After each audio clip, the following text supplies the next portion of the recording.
Wonderful. Okay, so hello everyone. Thank you so much for joining us today. We're so excited to be here and talk about power mapping with you.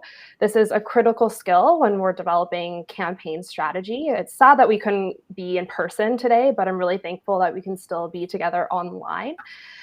In fact, we do have a fancy way to interact online with us today during the presentation. So I would like to take the time for everybody to log into Mentimeter. It's an interactive presentation software. And we will be showing a barcode and the Mentimeter instructions. And this will just be a fantastic way for us to interact with power mapping together.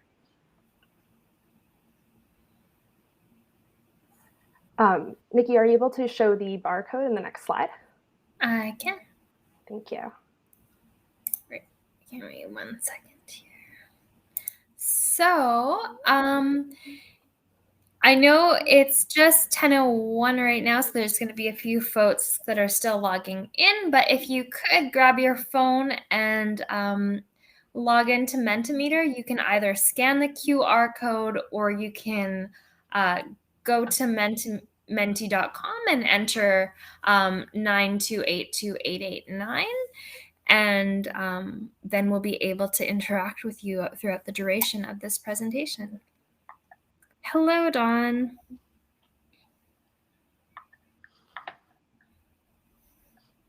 Yeah, if you want to say hi in the chat, then we can also just make sure that we've got everything working. So that's great. Wonderful. So yes, if you're just joining in, this is the power mapping workshop. Thank you for coming. And we're doing this with a interactive presentation software. So you can just head on to menti.com and enter this code or use the QR codes. You can get right up there, scan it with your phone. I don't know about you all, but that's how I'm getting access to a lot of restaurant menus these days, going in just to minimize contact. So yeah, everyone can log onto that. And we have a really fun way to practice entering in your submissions into Mentimeter. Nikki, do you want to show that? Awesome. So it's Netroots Day 2. How does everybody feel today? We have a bunch of different options here to choose how you feel and how is it represented in animal form. I know yesterday I was joining in on some of the sessions and I was wrapped up in my electrical blanket. I don't know, Nikki, who would you be today? I feel like I'm kind of munchy, so I'm a little bit more like the guinea pigs that are eating, but also kind of feeling like a happy dog, but I'm also warm, so I'm a pug in a blanket. Yeah. Awesome.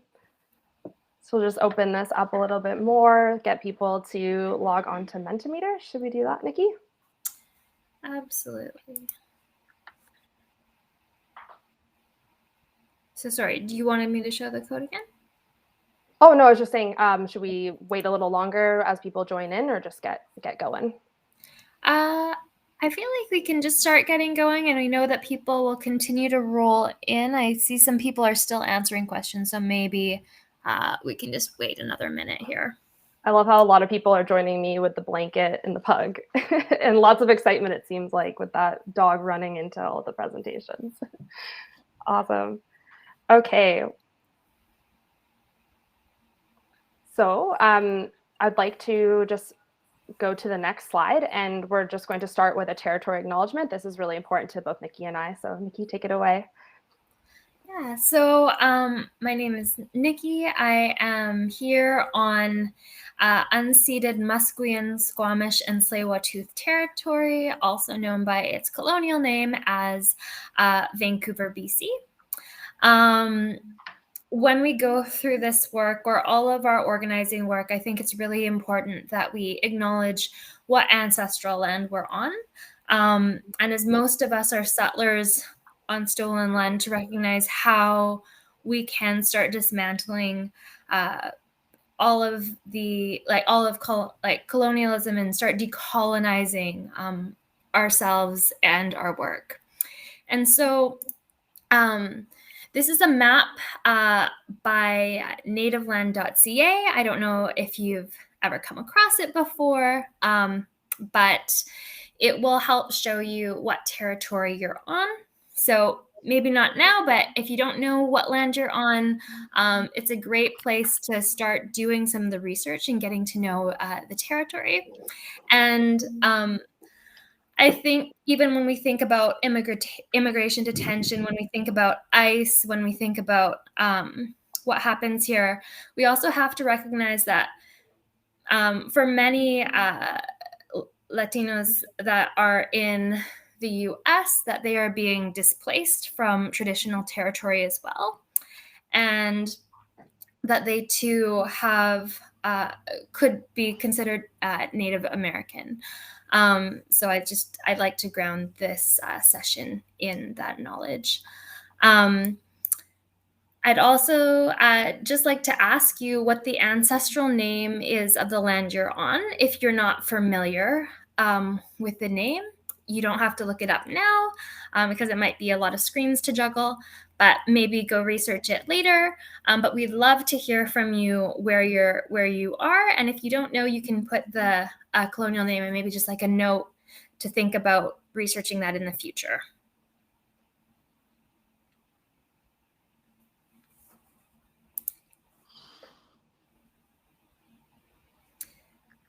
And again, if folks don't know where they are, they can come,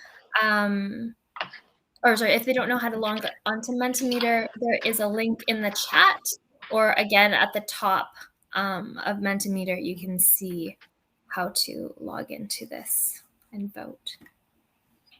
Oh, I'm sorry, I realized that voting is closed. My bad. Thank you, Ashley, for that reminder.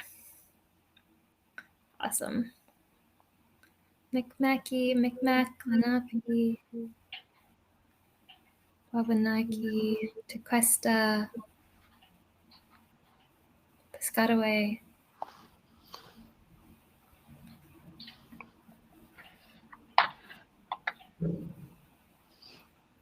and Taino. This is awesome.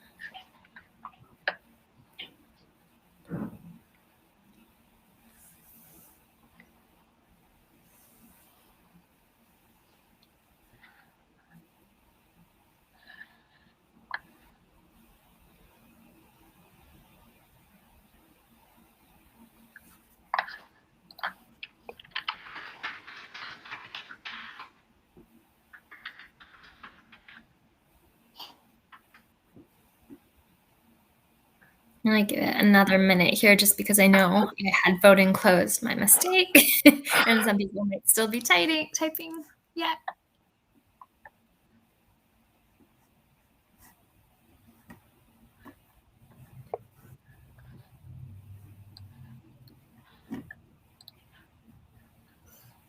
Great.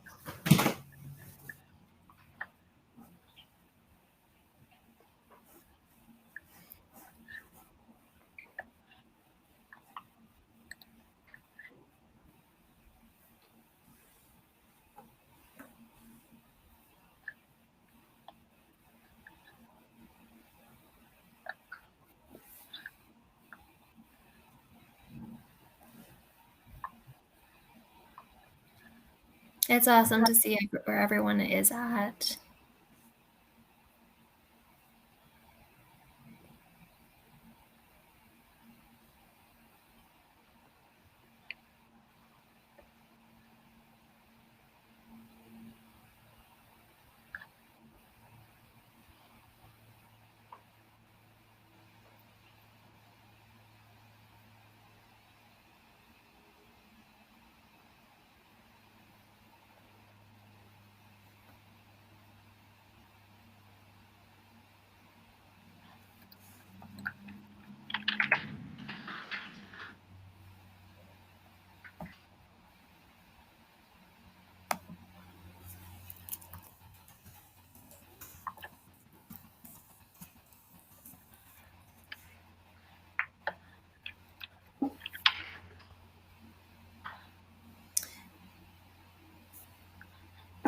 Awesome. Thank you so much for contributing. It's really great to see the territory that everybody is on. I am also on Musqueam, Squamish, and Tsleil-Waututh territory, which is also known as Vancouver, British Columbia, and Canada here. So let's dive into it. We'd like to introduce ourselves first. So Nikki and I are both activation specialists at NewMode. NewMode is a company that creates digital campaigning software to help cause-based organizations build community power. Our job at NewMode is to onboard people to the platform and help with the technical onboarding and also strategic aspects of implementing NewMode's digital advocacy tools. As for a little bit about me, I have electoral experience, volunteer engagement experience. I've also worked as an organizer at a nonprofit focused on environmental and democracy initiatives. Nikki, do you want to introduce yourself? Yeah, thanks, Abby. So my name is Nikki. I am I guess my background is mostly in electoral, grassroots, and labor organizing. I've predominantly done boots on the ground type organizing work, but I'm really passionate about bridging the offline world to the online world, and super excited to have you all here today. Awesome. And here are our learning objectives and the takeaways from this session. So the goal is for you to learn about what makes a strategic goal, because before we do any kind of power mapping, we really want to know where we're going first and our overarching goal.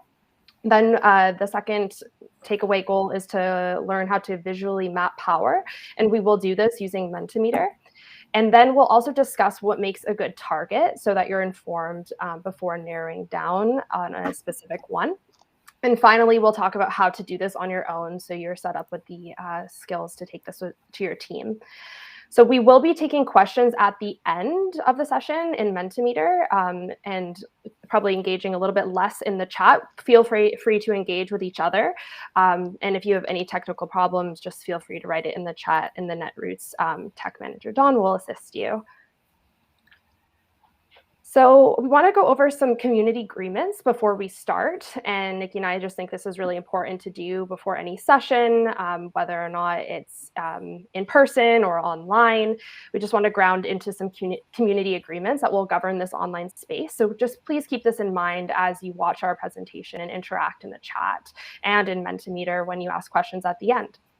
So listen well, be as present as possible so you get the most out of the session today. Participate fully. As I mentioned, we'll be asking you to submit answers on Mentimeter and engage in activities throughout. You will basically get out what you put into it.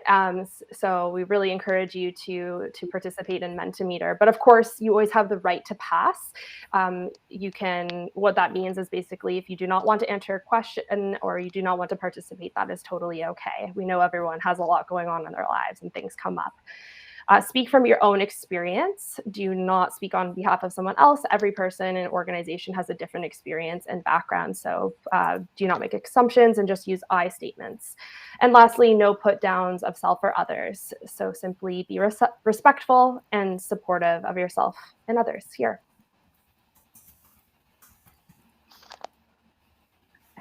Hey, so now we're really excited to get to know a little bit more about you. So again, we are going to go back to Mentimeter, and we'd like to know what causes you are fighting for. So if you could please let us know what you're working on, that would be great.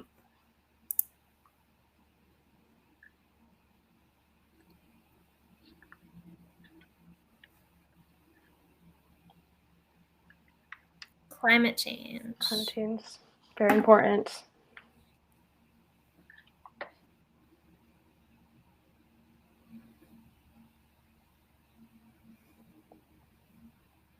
Awesome. Gun safety, abolishing the filibuster, economic justice, criminal justice reforms, social equity, DC statehood, staffing in healthcare, healthy policies, immigrant justice, trans rights, racial equity, environmental destruction, counter justice. It's so awesome, and I always feel like Netroots is a great opportunity to connect with so many progressives working on so many different causes.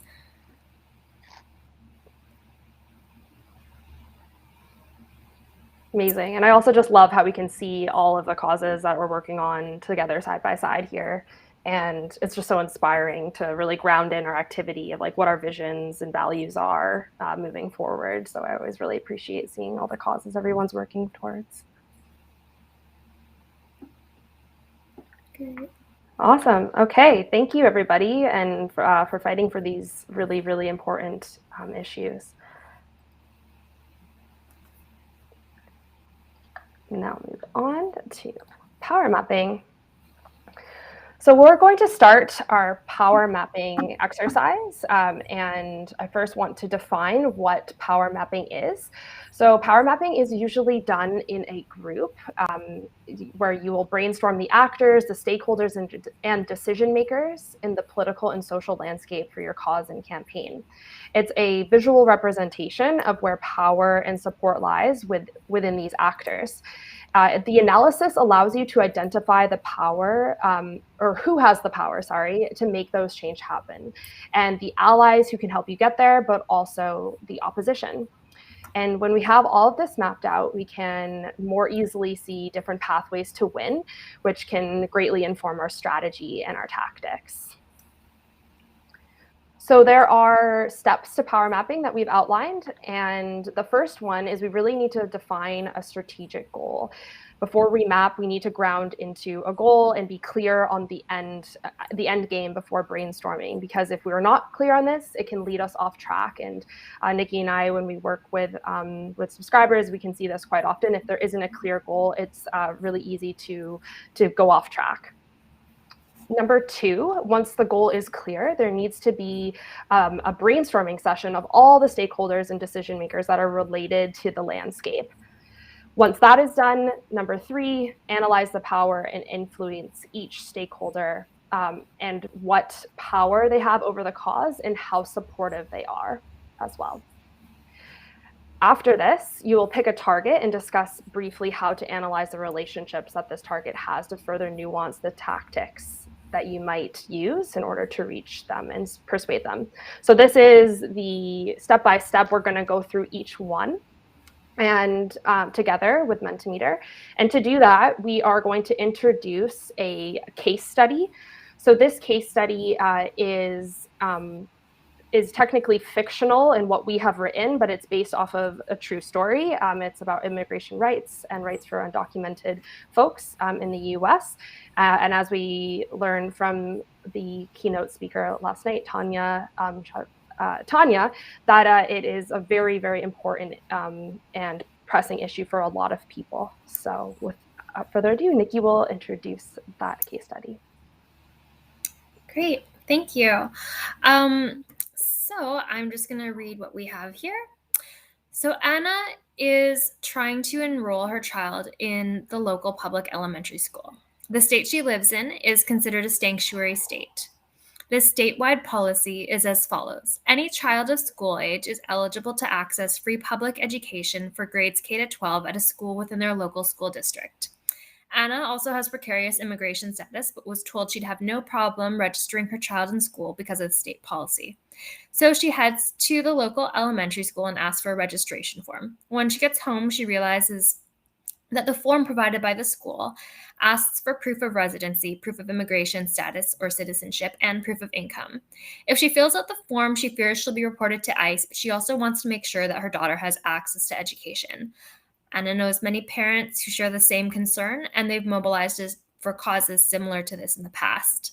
Anna has a close relationship with an immigration rights NGO that know about this issue and are helping her. Together, they want to run a campaign to ensure education is available for all and that children can access education without fear. And so we're going to continue along to the next slide. So if we can just try to keep this in mind as we go through the power mapping exercise, that this is the story that we're working off of, that would be super helpful. Great. So step one is defining your strategic goal. An effective strategic goal is measurable, so it often is tangibly improving the lives of the people who are organizing. And then it also focuses resources on a single issue. It also builds capacity for the community, so maybe resources for the community, but also leadership capability. And it uses a point of leverage. For example, it might build off of the community's strengths or or capitalize off of opposition weaknesses. And lastly, it focuses on a motivational issue that is visible and significant to the community.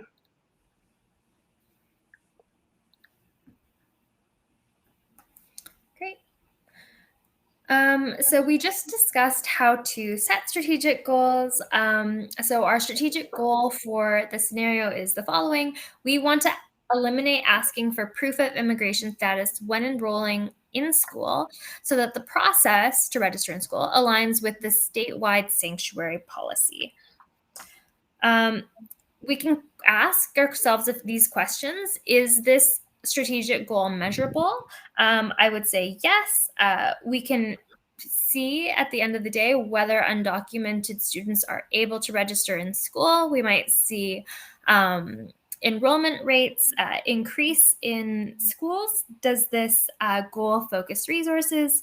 If you remember, we have the nonprofit working alongside ANA. And so together they are collectively using their resources to attain this goal. And because this nonprofit is working alongside ANA, a member of the community, they're together building capacity and community power, as well as developing skills and training. This goal uses leverage because it's the goal is based off of using the existing statewide sanctuary policy to ensure that immigration, that children are able to access school without fear. And it does focus around a single motivational issue, which is we want everyone to have access to education. Awesome. Thanks, Nikki. So with that goal in mind, we'll move on to step 2. And after I explain this step, we will be doing a Mentimeter activity. So we'll be asking you who you think the stakeholders are in this scenario. So a stakeholder is an individual or group with an interest in an issue. So when you're brainstorming stakeholders, you really need to ask yourself who can make the decision that achieves the campaign goal.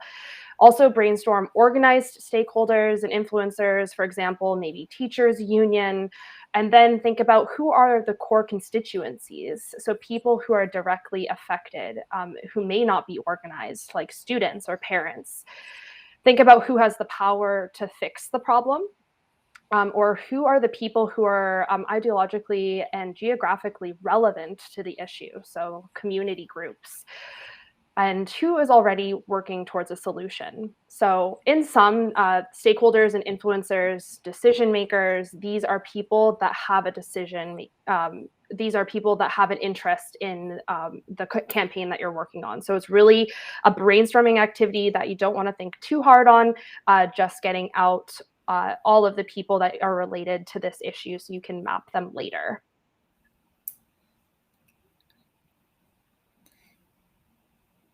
So we've got a few folks. If you could start thinking about who the decision makers are, that would be great. I'm going to hide the results because it feels like it's cheating. And so if you just want to enter some stakeholders here, that would be great. Oh, voting is closed. Of course I did that. There we go. Okay, so voting is open, and maybe we'll give like a minute or so. Nikki, do you want to start the countdown for a couple minutes? Yeah, for sure.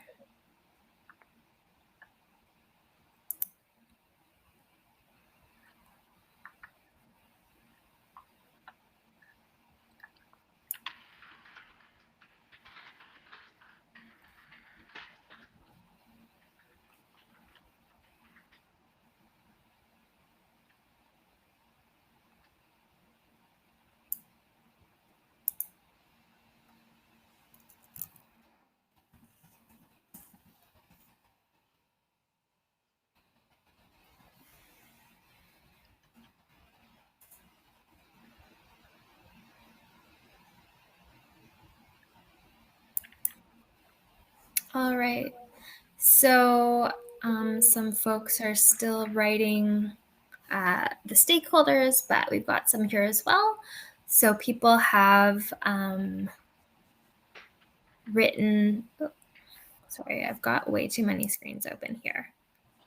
Local governments, parents, school board, faith groups, the principal. Give me 1 second here.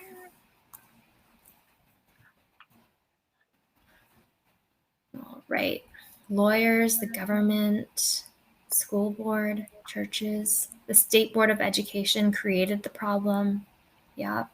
Unions, community members, immigrants' rights groups, parents, other immigrants, state legislators, school board superintendent, parents, faith-based orgs working on immigration issues, migrants, undocumented immigrant, parents of kids in public school, immigrant advocacy groups, legislators, social welfare organizations, school admins, educators.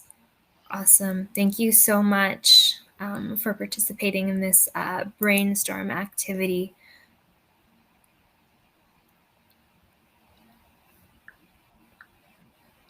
All right.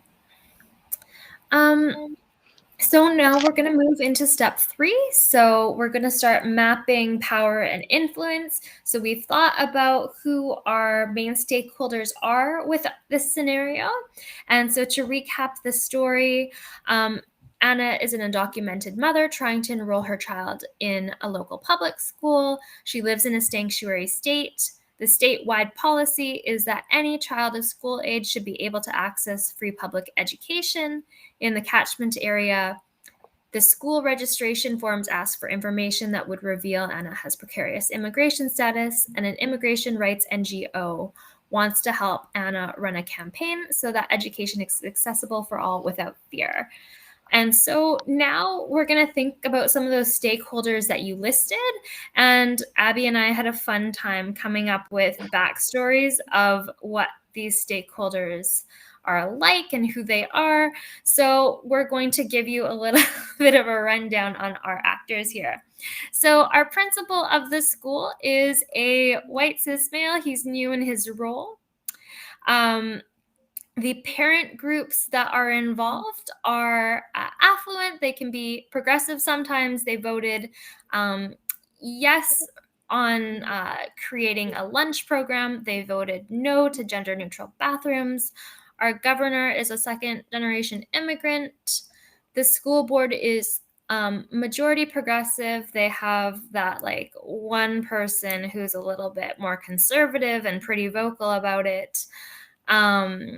We have a teachers union that has a good relationship with the school board, but they're under-resourced. The teachers don't have enough resources in their classrooms, and there is an immigrant rights NGO that is like well known in the community.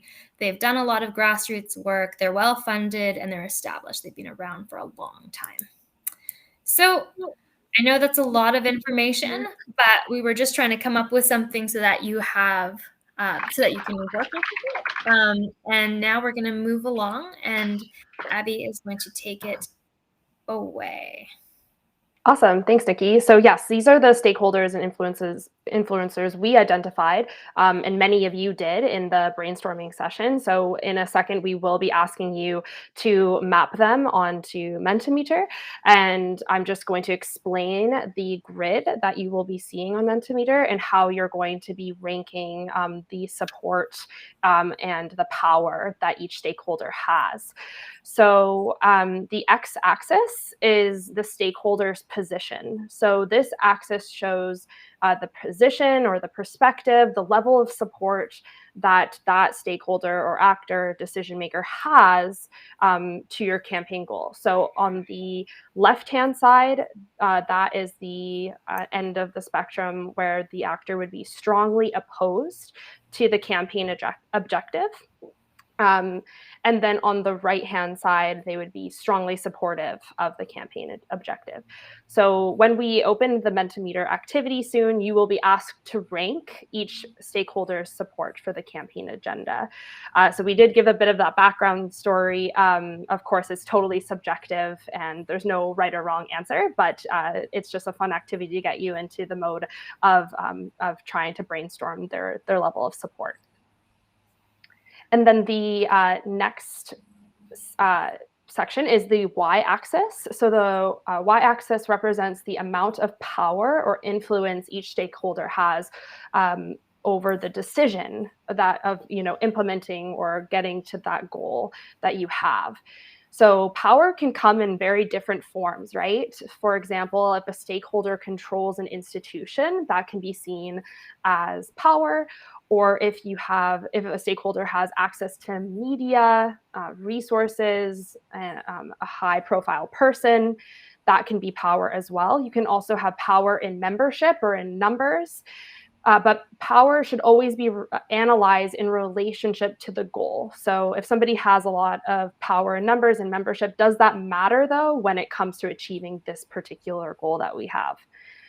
So you can see at the top, that is where the most powerful and influential that person is. And then at the bottom of the spectrum, or about bottom of the axis there, that is where they are least influential or powerful. So we will now open up. Again, you'll be asked on Mentimeter to give a ranking of how powerful you think each stakeholder is. So we'll open up the Mentimeter activity and maybe give everybody about 2 minutes to submit, and then we will show the results afterwards.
Okay, so we're just going to start a countdown for 1 minute. If you can get your results in by then, that would be amazing.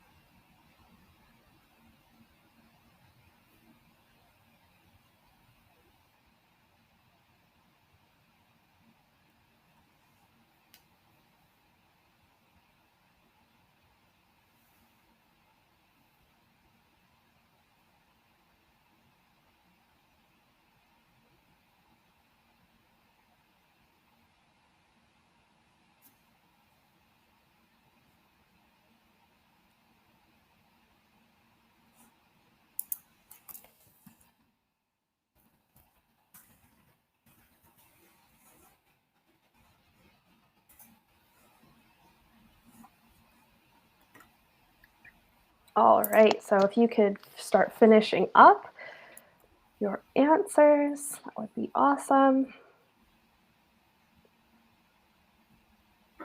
Okay. Alrighty. So, thank you so much for voting, and now we can see where you've mapped it out. Excuse me as I try to navigate multiple screens. So for the principal, we've got people putting the principal in very, very different roles. It's so cool to be able to see how everyone analyzes power differently. And I think when we're doing this as groups, it's really great because different people are going to have different relationships with different actors or different experiences.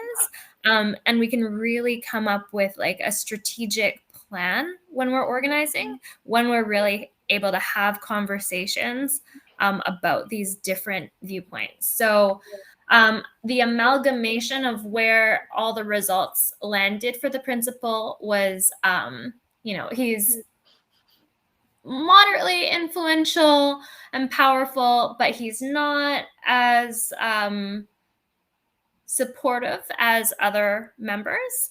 And we can see that here. For the school board that are majority progressive, this seems to be like the answers are a little bit more concentrated. So folks are putting the school board as more influential or powerful than the principal, as well as more supportive. The governor is pretty influential and powerful, and is supportive as well. Abby, do you have any insights on this? Yeah, well, I just think it's quite interesting to see how the averages of the school board, the governor, and the immigrants' rights group is all sort of in the upper right-hand quadrant. And I think that is significant when thinking about who is more strongly, like who is more, I guess, compassionate towards the issue, but then also has power. I see that, I guess, the governor probably has out of all the actors, seems to have, on average, the most amount of influence or power. I was just wondering, Nikki, what do you think about that in terms of like governor's power in this situation? Well, one thing I'm just noticing a question in the chat or about why the immigrants themselves were not included in the list of stakeholders. They totally are stakeholders, absolutely. And you are right. For the sake of time, we included the NGO group. But that's a really good point. We really need to think about how we leverage community and how we can mobilize community that's already been doing a lot of this grassroots work for like generally a number of years. With regards to the governor, I think, the governor has a lot of power, but also they're already on side. They already made sure that the statewide legislation is that it is a sanctuary, that the state is a sanctuary state. But that being said, legislation often falls on many tiers. So we've got like what's happening on a statewide level, but what happens on a local level as well. So we can see that the school board here is pretty close to where the governor is. And so I think that might be a good place to focus as well, as they're going to have power to really implement some of the tools. But I think, again, as I stated before, this is a collaborative process. Coming up with a collective analysis with your team when you're doing this kind of work is really important. And kind of coming to consensus about which way you want to go. And yeah, Alma, you're right. Federal schools risk federal funding if they don't provide services to all students. So that's super cool. And yeah, the governor is not going to be supportive, LOL. Yeah. I'm curious, Nikki, if you hover over teachers union, where the dots lie on that. Okay, very varied as well. Yeah, I think it's interesting to see that they have that on average the group thinks that they are kind of middle ground for power and influence. And just going back to the point about mapping immigrants themselves onto the grid, that's a really good point. And I think what we tried to, in the story, we had talked about how Anna is working in close relationship with the immigrants' rights group. So we've tried to kind of like put that on there for that, but it's definitely really important to map yourselves on the map as wherever you are, and to really analyze power from where you're situated as well. Yeah, I think positionality can be really key. What are your relationships with other people with regard to your positionality, and how do they all how does your team all fit together? So thank you so much for participating. Yes, thank you so much, everybody. So the next step is to narrow down on a target. So what makes a good target? Let's talk about that. And then we will be opening up voting once again for you to choose who you would target out of the stakeholders that we just mapped. So a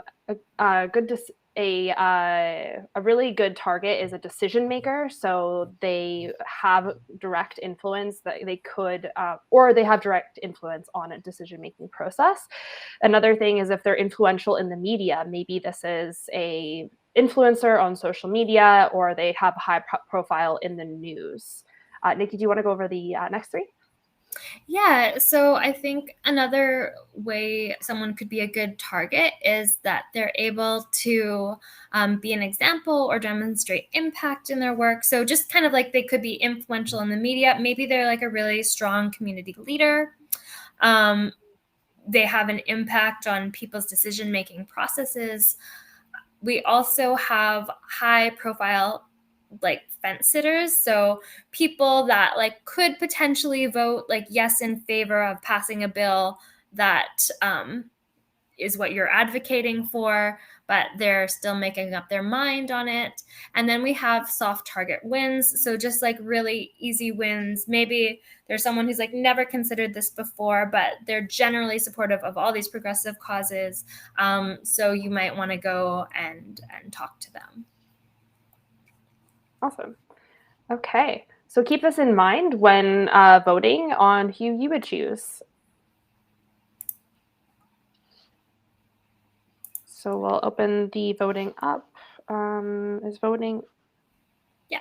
Awesome. Voting is up.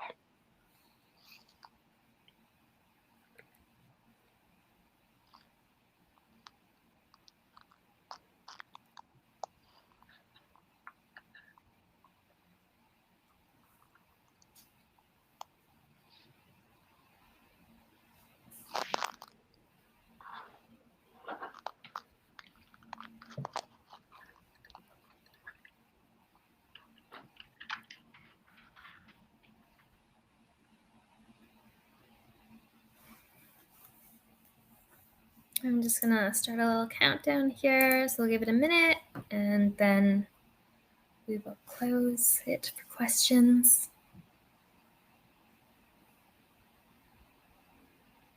And I see, Amanda, your comment in the chat. Yes, we were trying to figure out how do we make this session interactive, especially if we're online. So yeah, it was great to come across this app.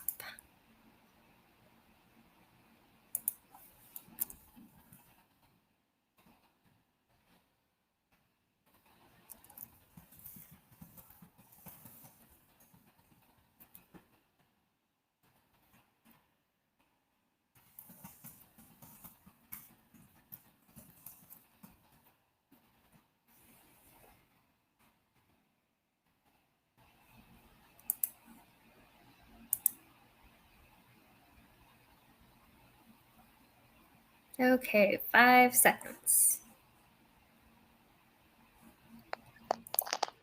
Great. So we'll do the great reveal. So 47% of participants today would have chosen the school board as the primary target. We've got 26% of folks choosing the immigrant rights NGO as the target, 11% picking the governor, 5% picking the teachers union, and then 11% picking the parent groups.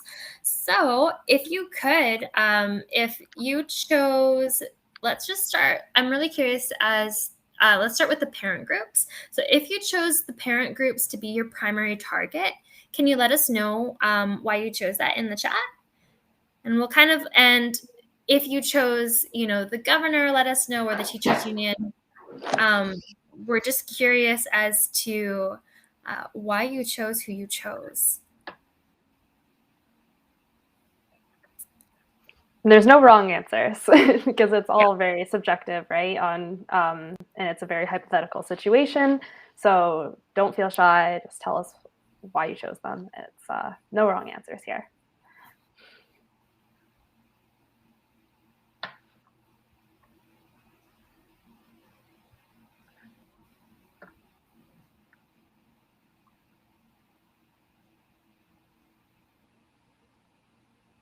Well, as people are writing in, we could still go into a bit of an analysis. Hey, yeah. So I think it's interesting and cool how people chose immigrant rights NGO. I guess I'm curious for those folks who did, like, if they think that they're not. Why would they choose them first? Like, maybe that they're a soft target. We talked about in, what makes a good target, that if they're like a soft win, then that might be good to have them on board, build the momentum. My interpretation, though, was that the Immigrants' Right NGO was kind of already on side and already working with Anna pretty actively, so that they maybe being a target wouldn't be necessary because they're already working actively with her. But what do you think, Nikki? Yeah, I was a little bit wondering that as well. And yes, Leanna, we did close the voting. So if you want to just, we can open it again. And so if you have, if you still want to add, we would love to see. Yeah. So, but okay, too many pieces. Oh, I'm gonna just read some of the pieces from the chat first. The governor works closely with the state superintendent and the superintendent with the school board. It was tough to decide, but I think targeting them, they'll be targeting the most power and influence. Governor, because he has a high profile, influence on all decision makers or the decision maker. Basically, he has all the cards and he's easily pressured and could give us more leverage. Parents have a lot of sway in schools. If you organize parent groups first, then have them collectively pressure the school board. I chose the Immigrant Rights NGO because I thought they might have influence in the media community and are also a soft target. But now I see why that was a redundant choice.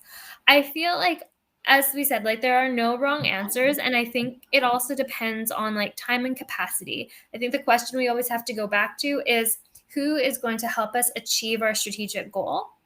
And what is the strategic goal? And so doing this power mapping analysis, you just start to see the pressure points and how, like what Sarah said, if you organize parent groups first, then you can have them collectively pressure the school board. So maybe you have, a very short period of time.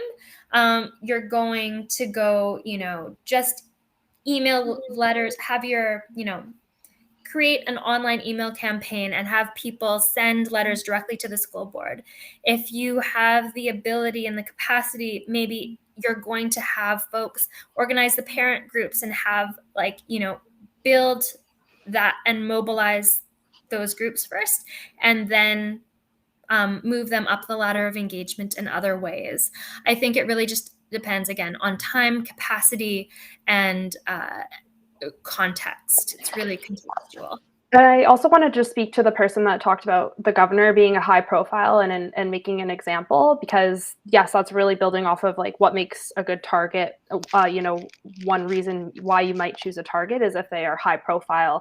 And we did talk about in the beginning, what makes a strategic goal is using a point of leverage. And one of those points of leverage is being able to show that the school policy is not in line with the state policy.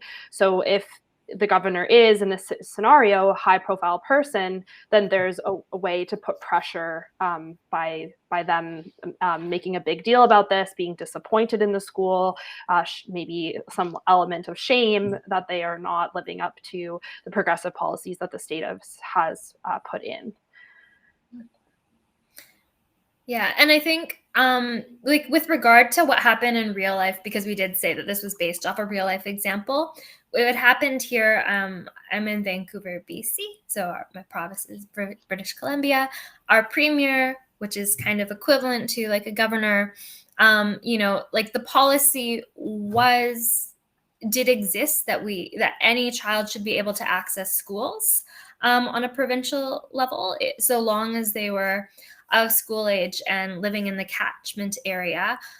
However, what ended up happening in reality was that policy didn't have any teeth, and it was school administrators and the school board that actually had power over creating the forms and creating like the registration processes. So I think it's really important to try and figure out like what is lacking when we want to achieve this goal, like where don't we have teeth in certain policy, and how can we leverage existing policies to make change and advocate for what we're trying to do in a current campaign.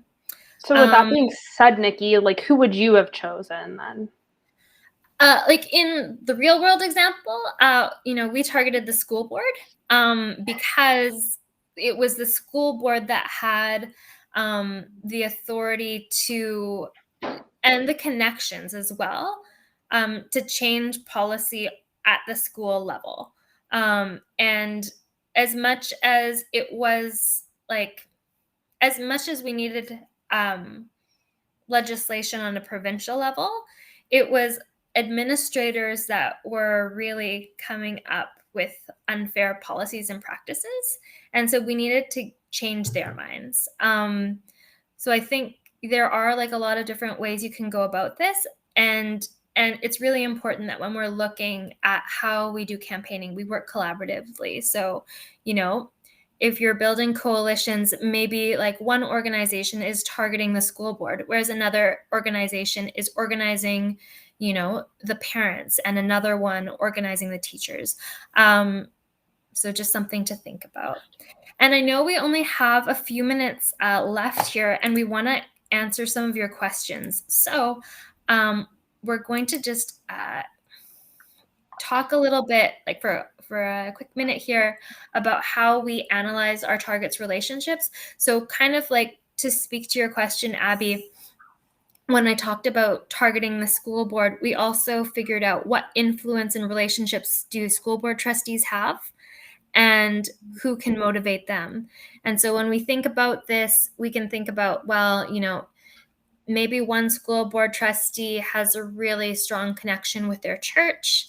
Maybe we have good connections with the church group. Maybe that's where we should be putting our influence and our effort. Maybe a school board trustee, has is very much swayed by their reputation and what's said in public opinion. So you're going to create a campaign that starts with targeting the media. And give me 1 second. Yeah, so I think just to add to that, like the target in the middle is whoever you would narrow down on, and then we're just trying to encourage you to take one step further to analyze that target, who influences that particular target. And you can see in this image that there are a lot of different bubbles. So there's like an inner circle. The target might have, donors or family, and as Nikki said, the media. And then you could even take it out a step further. Who influences the donors? Who influences the advisors, the staff? And that really allows you to have different avenues to target. Maybe you don't target the target right away, but you target the donors first, or you target the staff. So there's lots of overlap. Of course, the people on the grid that we mapped would also fit onto these bubbles too, but there might be new people to think about. Thanks, Abby. Yeah. And okay, great. Oh, sorry. Did you want to say one more thing about that? Oh, I was just going to say, just to add to your point, yes, we can influence people indirectly. And also, like, what avenue do we use in our campaigning? Like, what tools are we using? What is our strategy? Are we doing online campaigning? Are we doing, who and how are we running our campaign? So We want to give some tips on how to do power mapping on your own. I've seen in the chat a couple of questions of best platforms or tools to do power mapping with, so I'll touch on that. The best way to do this is on like some sort of large board. If you're in person, I'd recommend a whiteboard or a chalkboard or like a table, and using lots of sticky notes. If you're online, we really enjoy using Mentimeter, but it's it's kind of helpful when there's like a large presentation. But if you wanted to do more like intimate brainstorming with a team, there's Google Jamboard, which allows you to create online sticky notes and move them around. And then some other tips I would recommend is to do this in bigger groups. The more perspective, the better. Maybe you could bring in allies that are working with you on an issue, and they might have one perspective of an actor and you might have another one. And that conversation is really helpful to have. So actually skipping forward to disagreement is normal and helpful. If you have lots of people, and as you could see in ours, there were different ideas of where power sat, and that is a really juicy conversation to have. Is like, why do you think somebody is more supportive or not? Why do you think someone's more influential or not? So the disagreement is very helpful. Chaos is okay, so it's definitely okay for it to be all over the place. Take time. Today was a very high level. It took an hour. It's not going to take that short in real life. You probably would want to take a day or maybe a couple of days, and you'll always be revisiting this, right? So maybe you'll come up with a target at one point, but then you'll need to reassess and go back to the drawing board to see, okay, that didn't work. Target mapping is really about trial and error, right? And then lastly, perfection is a myth. I really like this. I try to tell myself this every day. And there's no, as we were saying throughout the presentation, there's no right answers. So you can only try your best and trial and error. Great. And so just in conclusion, some of the benefits of power mapping are that it allows you to highlight both strengths and weaknesses of your campaign plan and your strategy. It really illustrates the landscape you're working with. It's a collaborative process. It allows for a lot of team building, and it will allow you to help sharpen your messaging when you're actually implementing your campaign. So thank you so much. We're going to skip ahead to Q&A. We've got about 3 minutes here. So if you have a question, a burning question, we would love, oopsie daisy, we would love to hear from you. And you can either put it in the chat, or you can, again, just put it in Mentimeter, and we will see your questions. Awesome. And thank you. Dawn said all panels and training videos are posted within a week within the app. I think we've been told that we can go a couple minutes over to answer questions. So if anybody wants to stick around, you can, as just to let you know.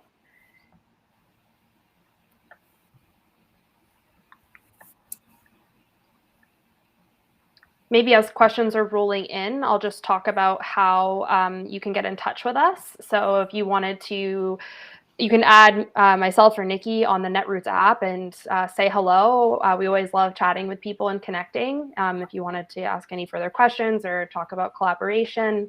And then we also have our amazing colleague, Mikey, who is here talking about our product. We mentioned we have digital advocacy tools available. So if you wanted to talk to him, you can email him, or you could also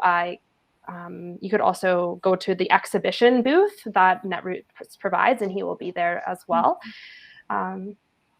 We're also around, so if you even want to add us on the Netroots app, we're happy to set up a time to chat. So do feel free for that. Okay. I see Judy's question here. Do you see any value in using this power mapping to target an audience with Facebook ads? I think you can use a power mapping analysis for any of the kind of campaign strategy work you're doing. It just gives you a good lay of the land. there's lots of ways to go further and move people up the ladder of engagement.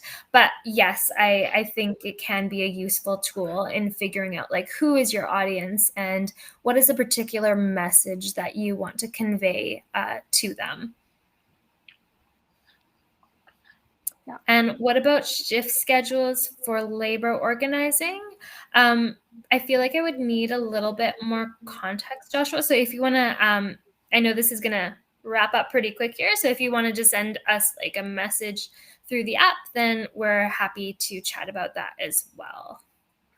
Yeah, and there's also a question in Mentimeter, where did you learn about power mapping? Are there books you would suggest? There's no books that are coming to the top of my mind. I don't know if you know of any, Nikki, but I just found there's a lot of really great resources just online. I know the Union of Concerned Scientists has a really great PDF explaining power mapping, and there's a lot of, if you on YouTube, I've found some really great YouTube videos of people doing it. I'd recommend checking out other people's methods of power mapping. What we did was our 4 steps, and this is what works well for us. But some people do it differently. For example, some people map based off of on the x-axis instead of support for an issue. They map the influence that themselves might have over actors. So how, like, what their close relationships are on the x-axis. So yeah, I would definitely recommend checking out other resources to see other perspectives on how it can be done. Mm-hmm. And to Joshua, at your point, I think that if I was going to be labor organizing and be talking about shift schedules and departments, I think that's kind of what you end up doing when you're doing labor organizing anyway, is really coming up with a map of every single individual worker, their relative power and influence, and understanding them. And identifying who the leader of the workers is to convince others to then unionize. So absolutely, whether you're talking about shift schedules, and maybe like what you do is a power mapping analysis of each shift schedule and all of the workers within that shift schedule, and figure out how that correlates with the other shift schedules. So this could become like a really intricate process with many layers, but a helpful one nonetheless. Great. Well, thank you again so much for your time and your participation and for being here with your energy. I know we weren't able to interact as much as we would have liked, but it was still great to be able to interact how we were able to. And I really hope that soon we can meet again in person at the next Netroots conference. So thank you so much. Thank you, everybody. Have a great day.